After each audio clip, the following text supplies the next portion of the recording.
नमस्कार, आप देख रहे हैं वीके न्यूज। मैं हूं सुनील राउत। अयोध्या पर आए फैसले के बाद बयानबाजियों का दौर जारी है, जहां हिंदू महासभा की ओर से केंद्र और राज्य सरकार के सामने नई मांगों की फेहरिस्त रख दी गई है। वहीं अब अयोध्या मामले में मुद्दई इकबाल अंसारी ने भी एक मांग सरकार के सामने रख दी है। हिंदू महासभा की मांगे क्या है, इसे जानने के लिए आपको वीके न्यूज का इससे पहले बना वीडियो देखना होगा। दरअसल राम जन्मभूमि बाबरी मस्जिद मामले में पक्षकार रहे इकबाल अंसारी ने मांग की है कि मस्जिद बनाने के लिए सुप्रीम कोर्ट ने जिस 5 एकड़ जमीन को सरकार को देने का आदेश दिया है, वो जमीन सरकार अयोध्या में कहीं और नहीं बल्कि अधिग्रहित की गई 67 एकड़ जमीन में से ही दे। अंसारी ने यहां तक कहा है कि जमीन उनकी सहूलियत के हिसाब से मिली तभी वे लेना कबूल करेंगे, वरना जमीन नहीं लेंगे। अंसारी के इस दावे के सुर में कई मुस्लिम नेताओं ने भी अपना सुर मिलाया है।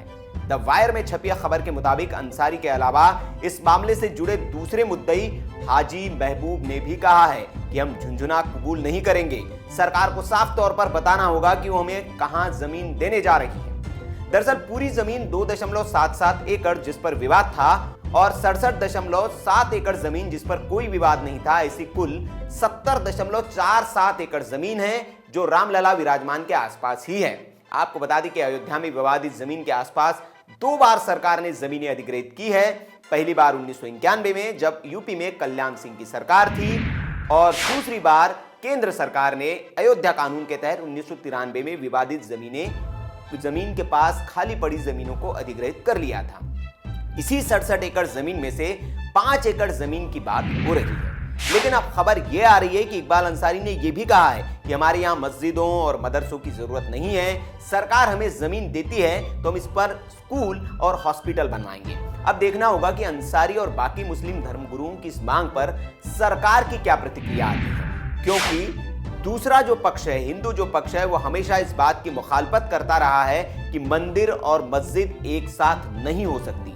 इससे पहले हाईकोर्ट का जो फैसला आया था, उस मामले में भी मामला सुप्रीम कोर्ट इसीलिए पहुंचा था क्योंकि हाईकोर्ट ने जमीन को 3 बराबर हिस्सों में बांट दिया गया था और जो हिंदू पक्ष था उसका यह कहना था कि मंदिर के पास मस्जिद नहीं हो सकती। लेकिन अब मुस्लिम पक्ष ने मांग कर दी है कि उसे जमीन जो विवादित जमीन जो थी 2.77 एकड़ जहां रामलला विराजमान है, उसी के पास जो 67 एकड़ जमीन है उसी में से 5 एकड़ जमीन चाहिए। अब इस पर सरकार का क्या रुख होता है, ये देखने वाली बात होगी। आपको क्या लगता है, क्या उसी 67 एकड़ जमीन में से 5 एकड़ जमीन मुस्लिम पक्ष को दे देनी चाहिए क्योंकि वहां पर वो स्कूल या कोई और चीज बनवाना चाहते हैं, या फिर उन्हें कहीं और जमीन दे देनी चाहिए? आपकी क्या प्रतिक्रिया है, कमेंट बॉक्स में आप बता सकते हैं। वीडियो अगर आपको अच्छा लगा हो तो इसे लाइक करें, शेयर करें और ऐसी खबरों के लिए आप देखते रहिए वीके न्यूज। नमस्कार।